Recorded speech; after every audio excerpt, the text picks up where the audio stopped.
L'histoire d'Esther, racontée dans le livre d'Esther, chapitre 1 à 10, est l'une des narrations les plus captivantes et inspirantes de la Bible. Ce récit, riche en drame, foi et providence divine, met en lumière une jeune femme juive qui, contre toute attente, devint l'épouse du roi le plus puissant de son époque, Assuérus, connu historiquement sous le nom de Xerxès Ier. Si vous êtes passionné par les récits bibliques, qui mêlent courage, foi et intrigue politique, donnez un like maintenant et commentez ci-dessous.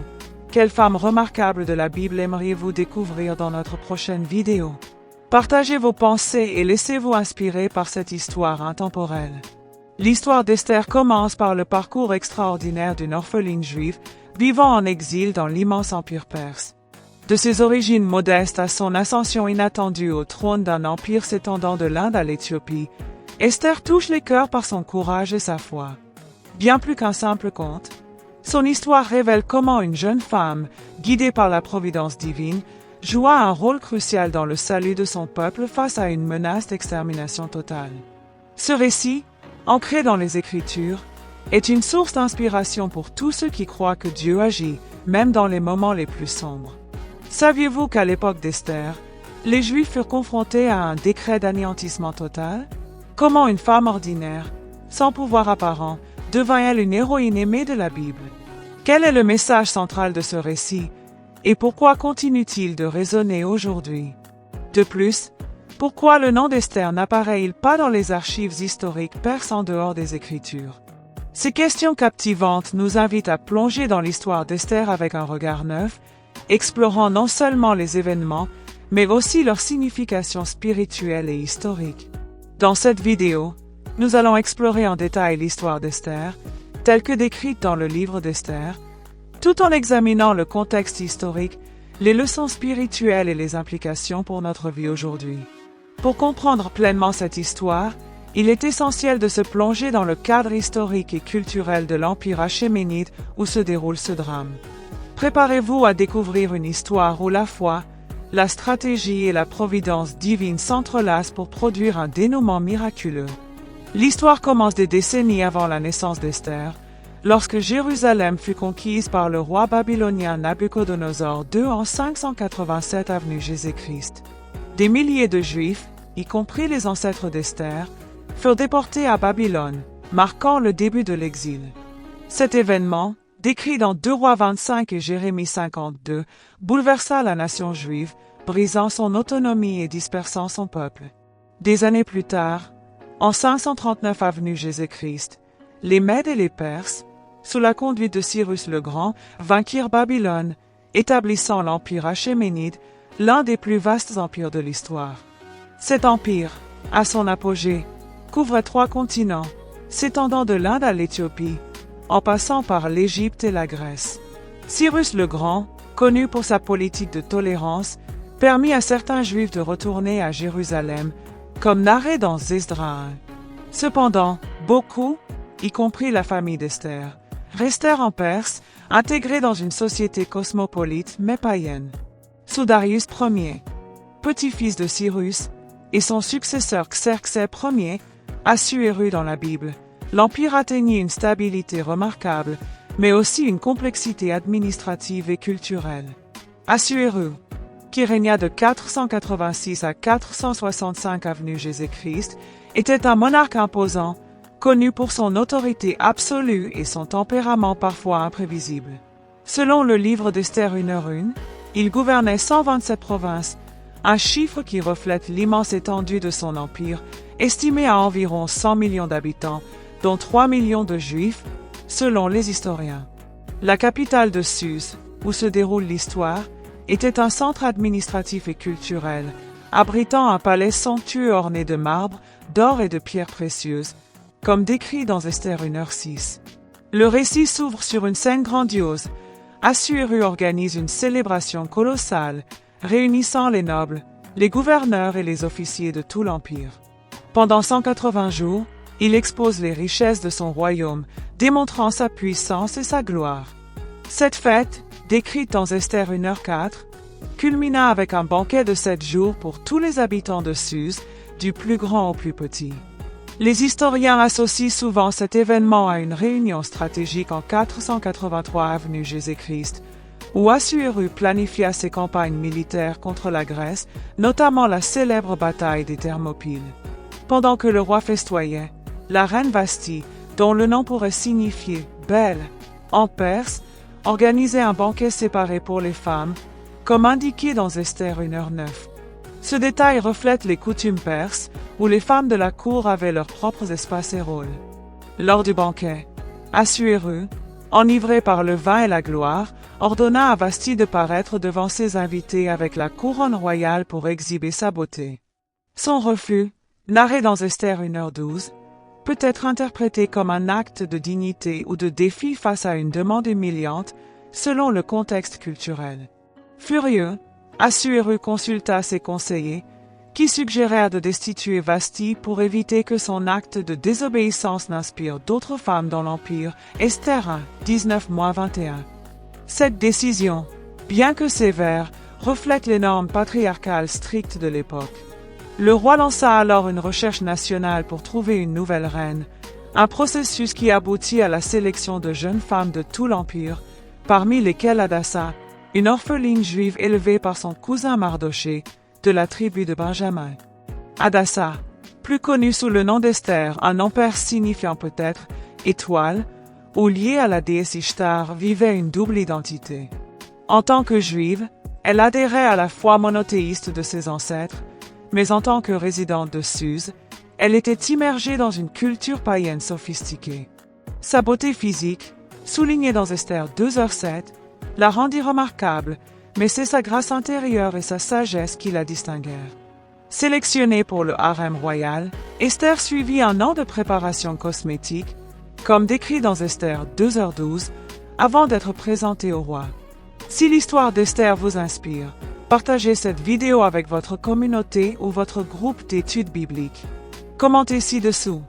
Quelle autre femme de la Bible souhaiteriez-vous découvrir? Et n'oubliez pas de donner un like pour soutenir notre contenu. Votre engagement nous aide à continuer à partager ces récits puissants. En 479 avenue Jésus-Christ, 7e année du règne d'Assuéru, Esther fut présentée au roi, Esther 2, 16-17. Contrairement aux autres candidates, elle gagna immédiatement son affection par sa grâce et son humilité. Assuéru la couronna reine, organisant un grand banquet en son honneur, comme narré dans Esther 2h18. Ce moment marque un tournant, car Esther, une juive exilée, devint une figure centrale dans l'un des empires les plus puissants de l'histoire, un témoignage de la providence divine. Cependant, l'histoire prend une tournure dramatique avec l'introduction d'Aman, un officier agagite, peut-être descendant des Amalécites, ennemi historique d'Israël, Exode 17, 8-16. Promu à une position élevée, Aman exigeait que tout s'incline devant lui, une pratique courante dans la cour perse mais incompatible avec la foi juive de Mardoché, qui refusa, fidèle à son Dieu, Esther 3, 2-4. Ce refus déclencha la colère d'Aman, qui conçut un plan sinistre pour exterminer tous les Juifs de l'Empire. Aman manipula Assuéru en décrivant les Juifs comme un peuple dispersé et différent, dangereux pour l'unité de l'Empire, Esther 3h08. Offrant une somme colossale de 10 000 talents d'argent au trésor royal, il persuada le roi d'émettre un décret d'extermination, scellé par l'anneau royal, Esther 3, 10-11. Ce décret, envoyé dans toutes les provinces, fixait une date pour le massacre des Juifs, le 13e jour du mois d'Adar, comme décrit dans Esther 3, 12-13.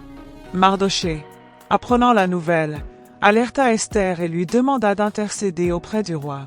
Approcher Assuéru sans être convoqué était extrêmement risqué, punissable de mort, sauf si le roi tendait son sceptre d'or, Esther 4h11.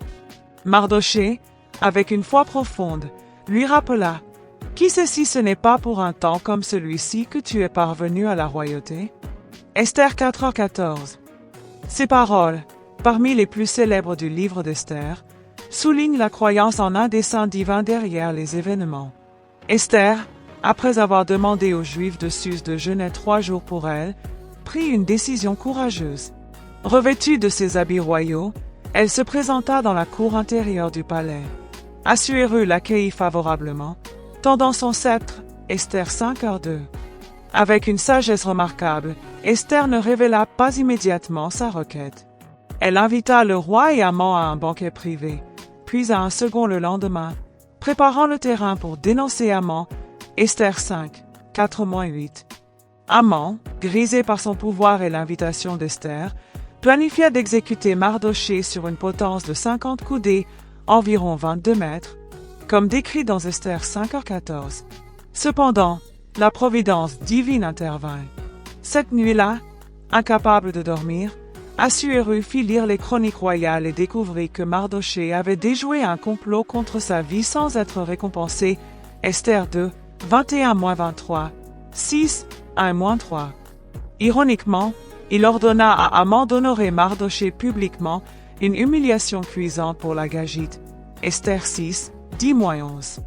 Au second banquet, Esther révéla son identité juive et dénonça le complot d'Haman, accusant ce dernier de vouloir détruire son peuple.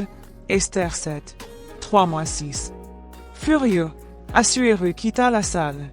Haman, désespéré, supplia Esther, mais le roi, revenant, mal interpréta la scène et ordonna l'exécution d'Haman sur la potence qu'il avait préparée pour Mardochée. Esther 7, 9-10. Cet renversement dramatique illustre un thème clé du livre d'Esther. La justice divine triomphe de l'orgueil humain. Comme les décrets royaux perses étaient irrévocables, Esther et Mardochée obtinrent un nouveau décret autorisant les Juifs à se défendre. Esther 8, 11-12.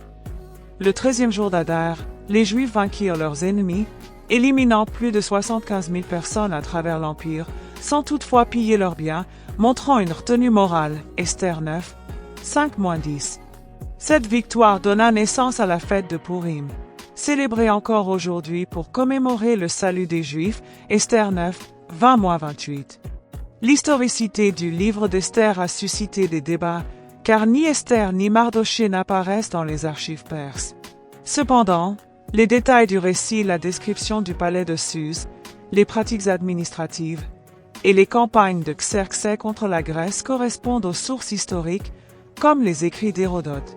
L'absence d'Esther dans les archives pourrait s'expliquer par son rôle limité à la cour, sans lien direct avec l'héritier du trône, ou par la nature sélective des inscriptions perses, qui se concentraient sur les exploits royaux. Le livre d'Esther est unique dans la Bible, car il ne mentionne jamais explicitement le nom de Dieu. Pourtant, la providence divine est évidente dans chaque détail: l'ascension d'Esther, le refus de Mardochée de s'incliner, l'insomnie du roi et la chute d'Haman. Ce silence sur Dieu peut refléter la réalité des Juifs en exil, vivant dans un monde où leur foi était discrète mais puissante. Le récit nous enseigne que Dieu agit souvent dans l'ombre, guidant les événements pour accomplir ses desseins. L'histoire d'Esther offre de nombreuses leçons pour aujourd'hui. Elle nous appelle à faire preuve de courage face à l'adversité, à utiliser la sagesse dans nos actions, et à faire confiance à la providence divine, même lorsque Dieu semble absent. Esther, en risquant sa vie pour son peuple, incarne l'idée que chacun peut être appelé pour un temps comme celui-ci. Mardochée, par sa fidélité, nous rappelle l'importance de rester ferme dans nos convictions, même sous pression. Le personnage de Vasti, bien que secondaire, soulève des questions fascinantes. Son refus de se plier à une demande humiliante peut être vu comme un acte de dignité, défiant les attentes d'une société patriarcale.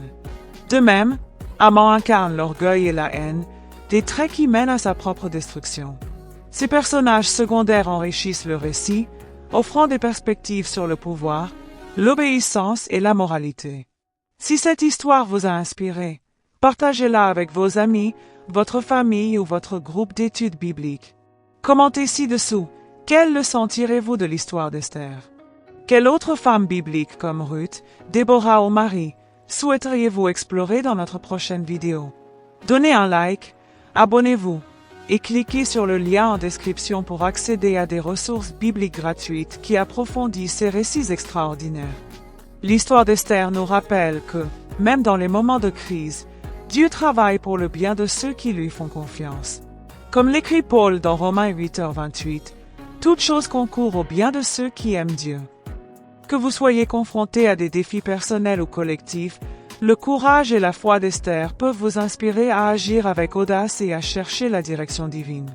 En conclusion, le livre d'Esther est bien plus qu'un récit historique ou une légende. C'est une célébration de la providence, de la justice et de la foi. Il nous invite à réfléchir à notre propre rôle dans le plan de Dieu et à reconnaître que, même dans les moments les plus incertains, Dieu est à l'œuvre. Prenez un moment pour méditer sur cette histoire et partagez vos réflexions dans les commentaires. Ensemble, continuons à explorer les trésors des Écritures.